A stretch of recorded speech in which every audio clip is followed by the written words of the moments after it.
Hi, good afternoon, and thank you again for joining another story reading here at Elwyn. Today we're choosing The Fern Tree by Hans Christian Andersen. I hope you enjoyed. It's a bit longer, so bear with me. And let's begin.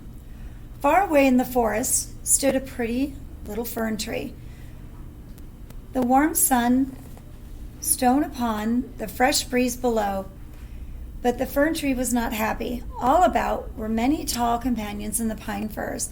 The little fern tree wanted to be tall like the others, so it did not need all this warm and sunlight. The soft fur fluttered in the leaves, and even the little pleasant children who passed by walked right by him without noticing, but checked out all the large ones, bringing a basket full of raspberries and strawberries, and sat all next to the tall fern trees, saying how wonderful and lovely they were. It made him so unhappy that he wasn't quite noticed. And yet all the time the tree grew, and the whole joint and the ring taller every year, and the number of rings on the trunk and the fern tree, he can tell he was aging. Still he grew. It complained without complaint, Oh, if you were only as tall as these trees, then you spread out, and the branches every side, my crown overlooked the wide world, and the birds would build the nest in the branches and the wind blow. I should bow with dignity, all like the others. So the tree took no pleasure in the sunshine and the birds and the roses and the clouds followed over the morning evening. Sometimes the winter, when the snow laid white and sparkled on the grounds, and even a hare would come leaping along and jump right over this little tree of him. And then he was mortified. He felt so sad. Even the hare would pass him up. 2 winters had went by, even the third, and the tree had grown a bit taller, and everyone would still run by him.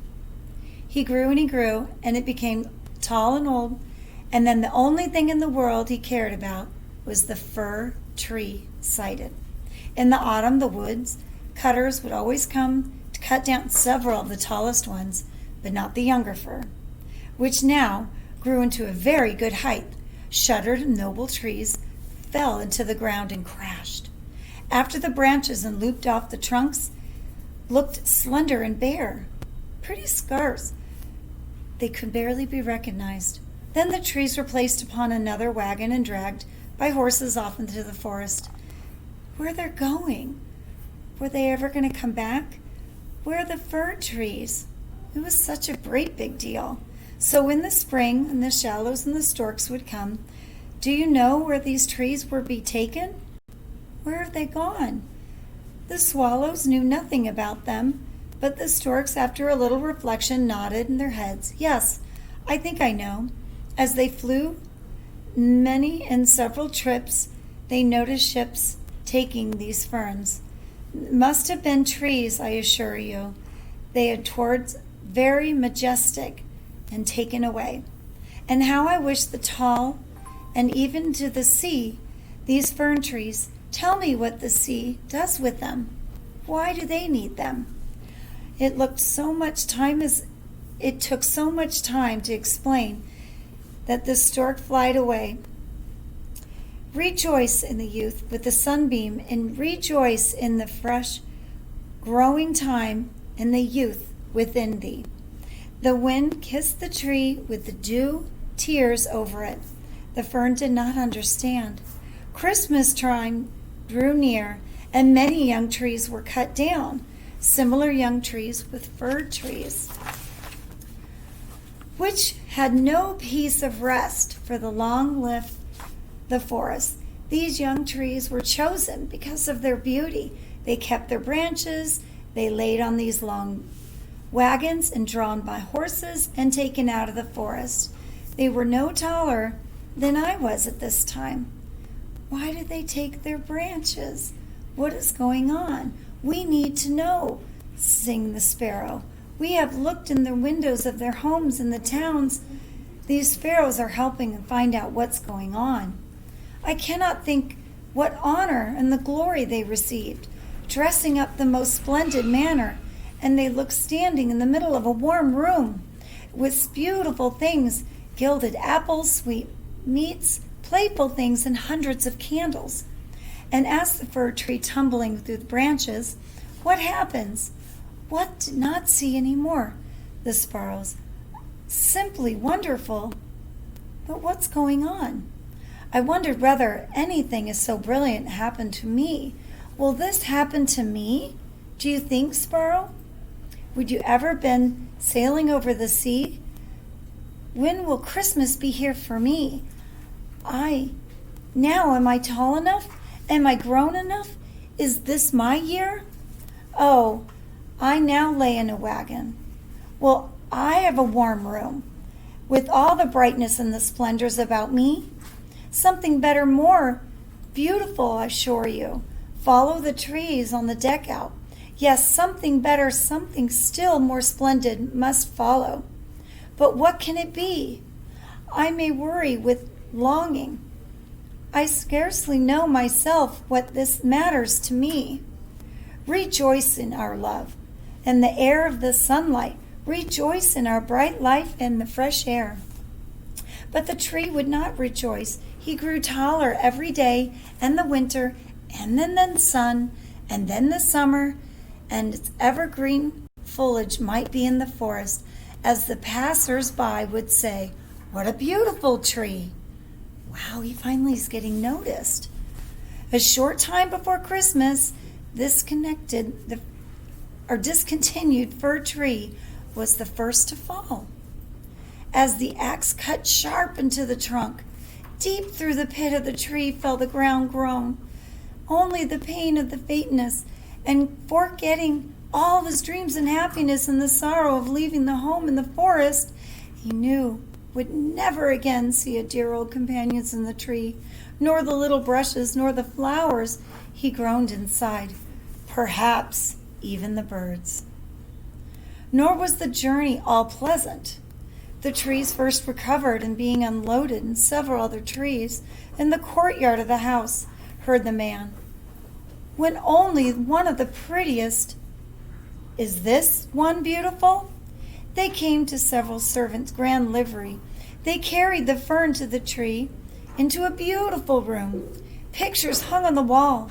They near long stoves stood great china jars and lions and lids. They were rocking chairs, sofas, large tables, and picture books. Toys, this must hundreds of dollars, at least, so the children said. Then the fir tree was placed in a large tub full of sand. But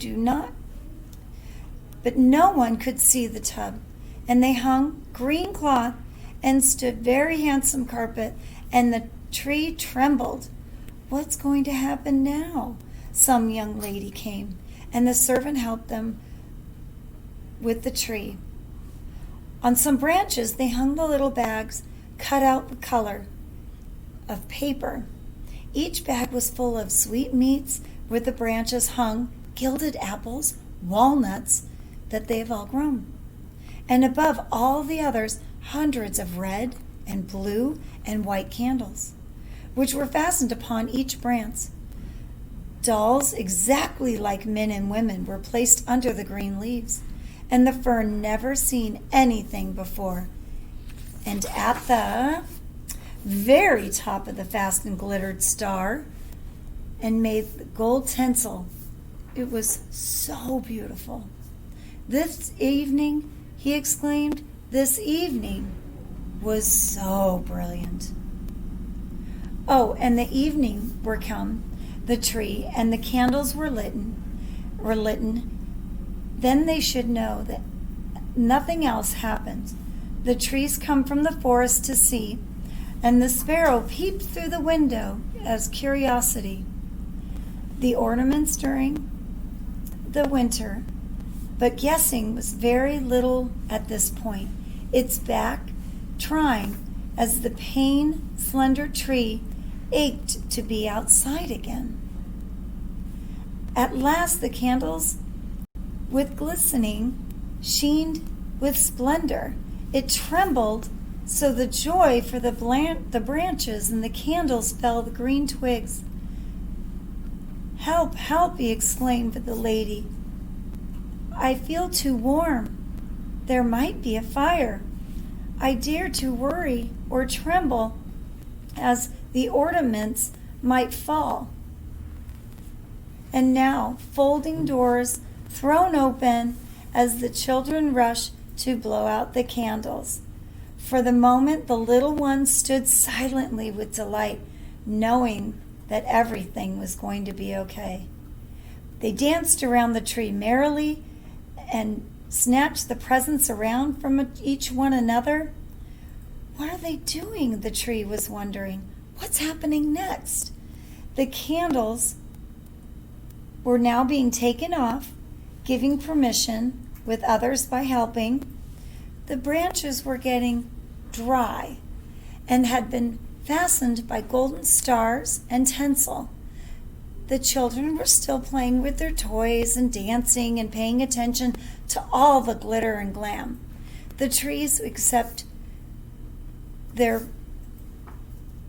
place with their branches, and the apples and the figs have all been forgotten. The story for the children, read us a story under the tree. Now, the people have decided to help. The men sat underneath the branches in the tree with the children.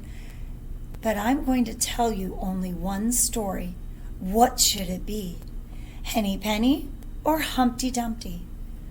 Who's interested? What are your thoughts? Henny Penny, cried someone. Humpty Dumpty, cried the others. With a super roar, and the trees were thinking, I'm supposed to do now? Just sit here and listen?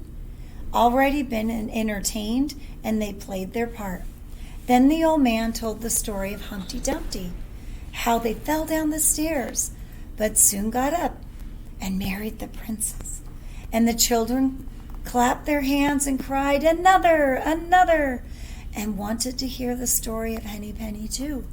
But it's time the Humpty Dumpty and the fern tree, quietly thoughtful, and the birds through the window would listen, and the Humpty Dumpty story, after the prince got married, all was quiet. And yes, it was all happiness in the world. I suppose the fern tree is doing just what it was supposed to do.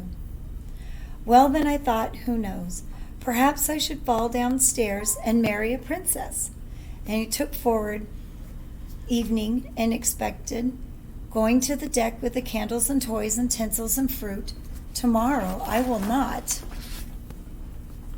tremble through the trees. I will enjoy all my splendor, and shall hear the story of Humpty Dumpty again. Perhaps Henny Penny too. Maybe I'll hear stories every day. In the morning, servants come. Now, thought the tree, decking me out once again. But they dragged me out of the room, up the stairs of the garret, through in the floor of the dark corner in daylight. But what's that meaning? What are we doing here? I think it's time to think the days and nights are passing. No one came near me. What's going on?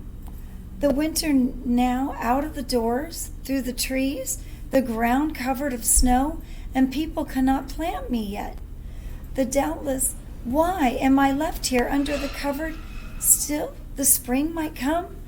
How thoughtful, kind everybody is to me. Still, I wish it was not dark here. I tremble with loneliness, and not even a hare to bounce by me. How pleasant it was out in the forest, in the snow, and laying in the ground, jumping over me as the hare would at least walk by, bounce by. I'm terribly lonely. Squeak, squeak, said a little mouse, stealing out of the hole and creeping with cautious towards me at the tree. But sniffle, sniffle, the fern tree creeped out with its branches. I'm very cold, the little mouse said. You should be comfortable here. I'm an old fern tree. I'm not too old, but I'm old enough. and I have many branches to keep you warm."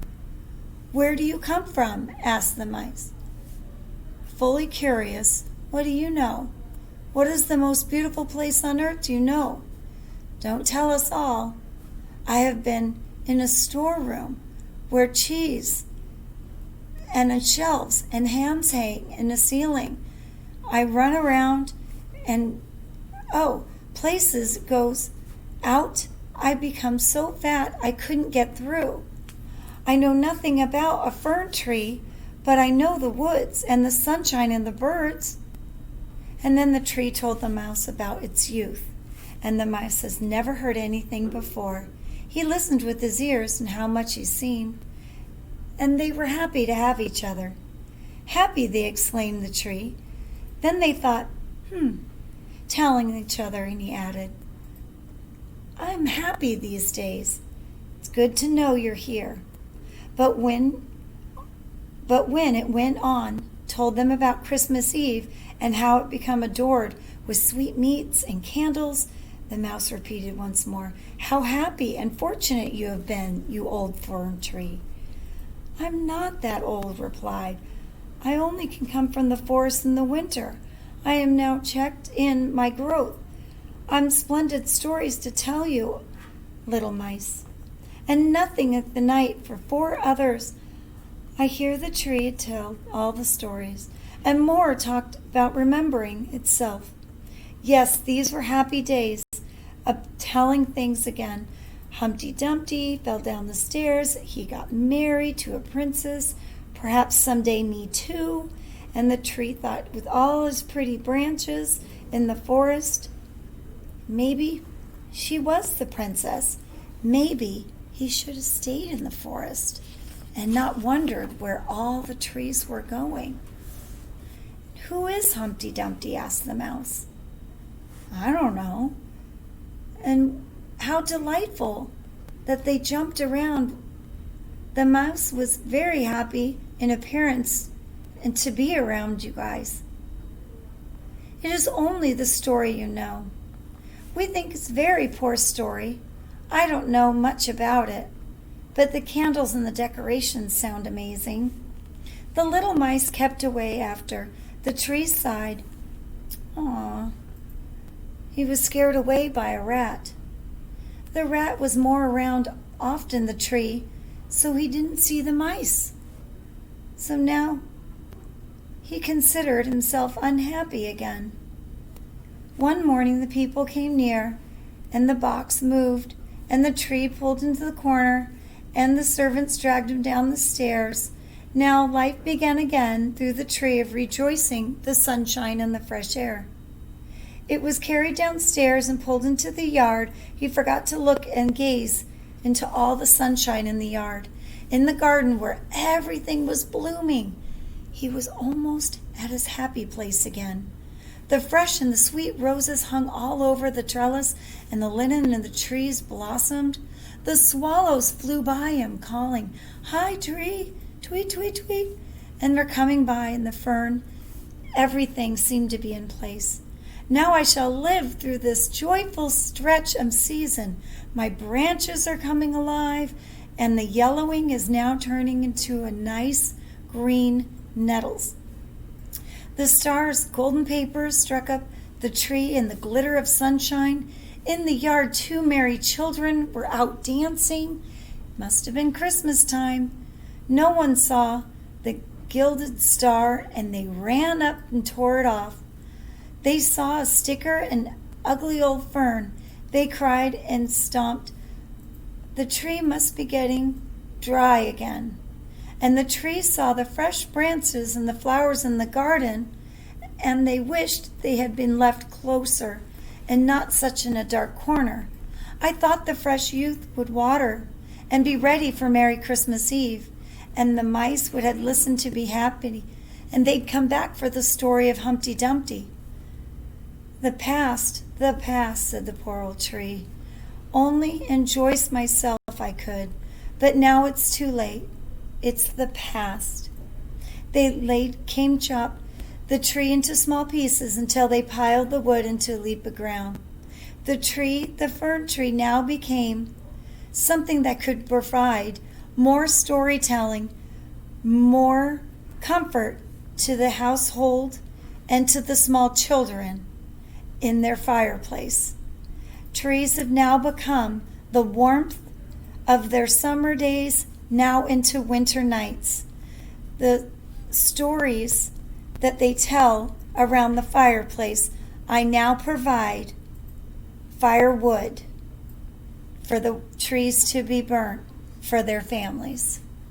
A fern tree has many purposes and lives. The children now play in the garden, and he has now more seeds to be planted, new life, for a past story to begin a new life. Thank you very much for listening to this particular story, and have a lovely day.